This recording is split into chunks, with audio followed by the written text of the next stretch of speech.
대한민국에는 19만 명의 발달 장애인이 있습니다. 태어날 때부터 눈을 감는 순간까지 도움의 손길이 필요한 발달 장애인들. 그러나 이들을 평생 보살펴야 하는 건 온전히 그들 가족들만의 몫입니다. 얼마 전 발달장애 아들을 감당하지 못해 목 졸라 죽이고 자살한 법무사 아버지 사건은 그 가족들이 얼마나 힘들었을지 짐작해 했는데요. 발달장애인과 그 가족들 모두가 행복해질 수 있는 방법에 대해 고민해 봅니다. 엄마 아팠어요. 내 머리 컸어. 역대 한국 영화 흥행순위 3위에 오르며 1200만 명이 넘는 관객을 동원했던 한 영화의 주인공은 발달장애인입니다. 영화 속에서 다소 코믹하면서 친근하게 느껴졌던 발달장애인. 그러나 실제 발달장애인들은 세상에 고립된 채 살아가고 있습니다. 그렇다면 우리가 흔히 말하는 발달장애란 무엇일까요? 미국 같은 경우에는 되도록 어떤 장애 유형을 두는 것이 아니라 실질적으로 그 친구들이 일상생활에서 어떤 수행의 능력에서 어느 정도 영역들이 있냐는 것을 다 판단해가지고 주기 때문에 때로는 간질도 들어갈 수도 있고 다른 장애 유형들도 들어가는 방식입니다. 근데 우리나라는 현재 고려되고 있는 것은 지적장애인, 자폐성 장애인 그리고 뇌성마비를 포함을 할 거냐 말 거냐 이거가 핵심적인 지금 쟁점이 되고 있습니다. 대한민국의 전체 장애인 수는 250여만 명. 그중 발달장애인은 19만 명이 조금 넘습니다. 지난 2006년에 비해 약 3만 명이 증가한 건데요. 그림을 의사소통이나 상황에 대한 판단의 어려움을 겪는 발달장애인. 겉모습은 멀쩡하지만 중증이 다수를 차지하는 발달장애인의 경우 지체장애인이나 시각장애인보다 타인의 도움이 절대적으로 필요합니다.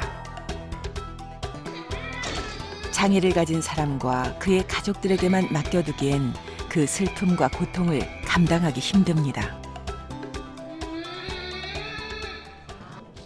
서울의 한 복지시설에서 발달장애인 수십 명과 함께 생활하고 있는 황규인 원장을 만났습니다.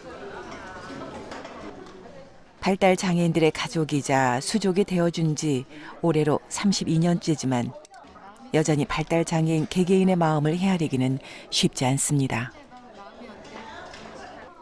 그저 그들을 차별 없는 시선으로 일반인과 같은 눈높이로 바라보려고 노력할 뿐입니다.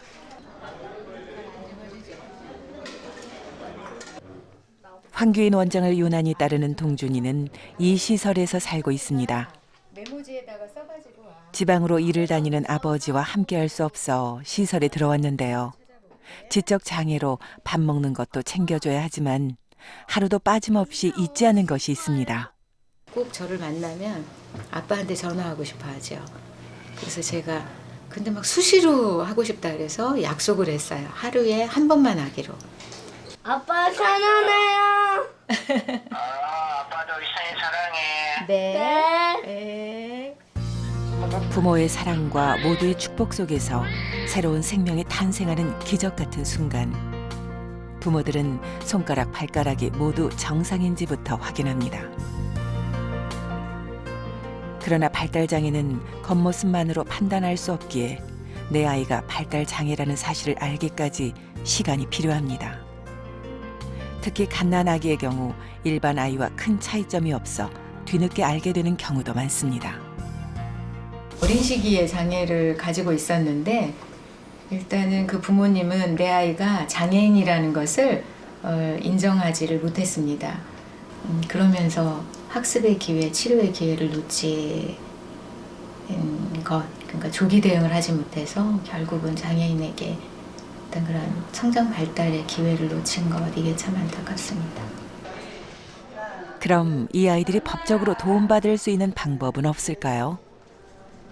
현재까지는 발달장애인만을 위한 정책은 없는 거고 사실상 어떻게 보면 일반 장애인을 위한 정책 안에 이제 발달장애인이 수혜를 보고 있는 거죠. 그래서 뭐 활동보조라든지 또는 재활 치료 지원이라든지 이런 것들은 일반적으로 발달장애뿐만 아니라 다른 장애 유형도 받고 있습니다. 장애아동이 받을 수 있는 법적 지원은 영유아 건강검진, 장애아 양육지원제도, 장애인 활동지원제도 등이 있는데요. 그러나 서비스를 이용하는 전체 장애인 수 중 발달 장애인이 이용한 건 3.9%뿐입니다. 지난 2012년엔 파주의 발달장애 남매가 화재로 목숨을 잃는 사건이 발생했는데요. 그동안 무한돌봄 서비스와 장애아동 양육 서비스를 수년간 신청해왔던 사실이 알려지며 안타까움을 더했습니다. 근데 지금 어디 가시는 거예요? 여기 가까이에 살고 있는 그룹홈에 가는 길이에요. 그룹홈이요? 그게 네. 뭐예요? 그러니까 시설에서 살던 장애인들이 일반 주택에서 일반 사람들이 사는 가정 생활을 할 수 있도록 마련한 거죠.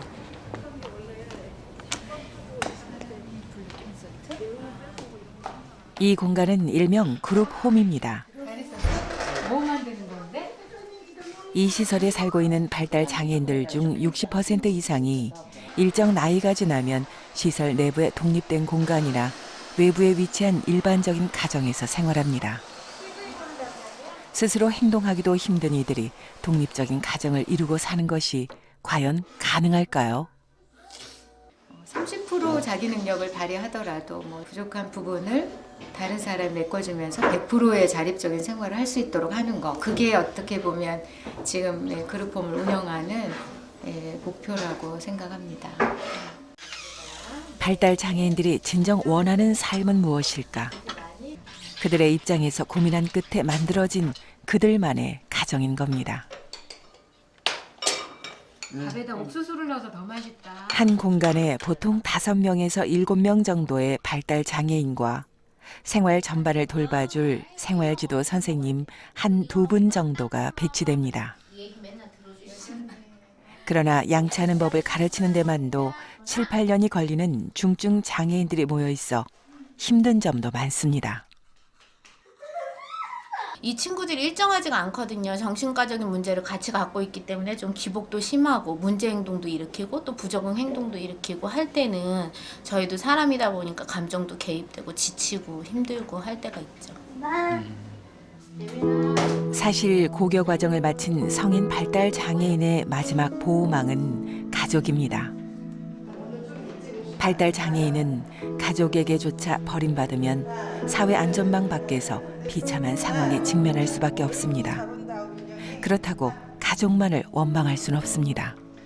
대부분 이제 원가정이 있는 경우가 많아서 부모님 다 계시고 근데 여기서 생활하죠. 집에서 이제 생활하기가 힘드니까. 왜 그럴까요? 아무래도 생활들이 있으니까 그렇지 않을까요? 그 어머니도 경제적인 활동도 해야 되고 또 가족들의 삶이 있으니까. 난폭한 성향이 대부분인 성인 발달 장애인은 가족들만의 힘으로 돌보기가 힘든 경우가 많은데요. 장애인 보호시설에서조차 발달 장애인들은 가장 꺼리는 대상이라 거부당하기 일쑤입니다. 그야말로 이 세상에 갈 곳이 사라져버리는 겁니다. 그나마 이런 발달 장애인만을 위한 시설은 턱없이 부족합니다. 게다가 성인기에 접어들면 제도권의 서비스가 종료되는 것이 가장 큰 문제입니다. 만 18세에서 29세의 발달장애인 복지 서비스 이용 현황을 보면 68%가 아무런 서비스도 이용하지 못하고 있습니다. 그러나 성인기의 기준에 대해 고민해 볼 필요가 있다고 전문가들은 지적합니다. 발달장애인은 생활연령과 정신연령이 다르기 때문에 그 특성에 맞게 서비스가 지원돼야 되는데 일반 사회의 일반인들의 기준인 18세를 전후로 해서 아동과 성인을 구분하는 거죠. 그러다 보니까 성인이 되면 그런 서비스가 필요 없다고 생각할 수도 있는 거죠. 성인이 된 발달 장애인을 돕기 위해선 어린 시절보다 더 큰 비용과 에너지가 소모되지만 18세가 지났다는 이유로 대부분의 지원이 사라져버리는 겁니다. 그나마 그룹홈에서 생활하는 이들은 자신의 권리를 존중받으며 굉장히 좋은 여건에서 행복하게 사는 경우입니다. 여기서 사니까 어때요? 좋아요. 네, 좋아요. 발달 장애를 가진 자식을 둔 부모님들은 대부분 이런 소원을 말합니다. 아이보다 딱 하루만 더 살고 싶다. 누군가의 도움 없이는 살아갈 수 없는 내 아이. 내가 죽고 나면 어떻게 살아갈지에 대한 걱정 때문입니다. 그러나 아이에 대한 걱정만 하기엔 가족들의 짐은 너무 무겁습니다. 가정에서 아이를 이제 양육하면서 이제 여러 가지 문제가 많죠. 기본적인 거 뭐 병원 치료비서부터 양육비, 뭐 치료 같은 것도 단순 물리치료, 작업치료가 아니라 진짜 비급여 치료, 지금 경제적인 문제도 있고 가정 형제한테도 덜 못 사서 그 아이가 심리적인 안정을 못 느끼는 그런 어려운 점도 많습니다. 지난해 법무사 사무실 직원인 40대의 한 아버지는 발달 장애인 아들을 키우기 힘든 현실에 아들을 살해하고 스스로 목숨을 끊었습니다. 이 땅에서 발달 장애인을 둔 가족으로 살아간다는 건 너무 힘든 것 같다. 꼭 아들과 함께 묻어달라고 수차례 반복한 유서만을 남기고 말입니다. 우리가 외면한 사이 발달 장애인과 그 가족들의 시름은 이렇게나 깊어지고 있었습니다. 이러한 문제를 해결하고자 국회가 나섰고 지난 4월 29일 발달 장애인 권리 보장 및 지원에 관한 법률이 제정되었습니다. 발달 장애인의 권리를 보장하기 위해 발달 장애인만을 위한 복지 지원 및 서비스, 가족의 아픔까지 안아줄 발달 장애인 가족과 보호자 지원 등 총 7장 44개 조항으로 구성됐는데요. 2015년 11월부터 시행될 예정입니다. 발달 장애인은 정말 다중차별 속에 있었구나 이런 생각이 평소에 가지고 있었죠. 그래서 이번에 그 발달장애인법이 제정되면서 이제는 그 마음을 알아주는구나. 그리고 발달장애인에 필요한 것이 무엇인지를 이제 함께 고민하고 풀어갈 수 있겠구나. 이런 기대감이 생긴 거죠. 평생 자신의 의사 표현조차 마음껏 하지 못한 채 세상을 살아야 하는 발달 장애인. 그리고 그들의 곁에서 누구의 도움도 없이 자신의 삶도 포기한 채 이들의 손과 발이 되어야만 하는 가족들의 아픔. 그들 모두의 고통을 덜고 보듬어주기 위해 제정된 발달 장애인 권리 보장 및 지원에 관한 법률은 어떤 내용을 담고 있는지 자세한 내용 2부에서 알아봅니다.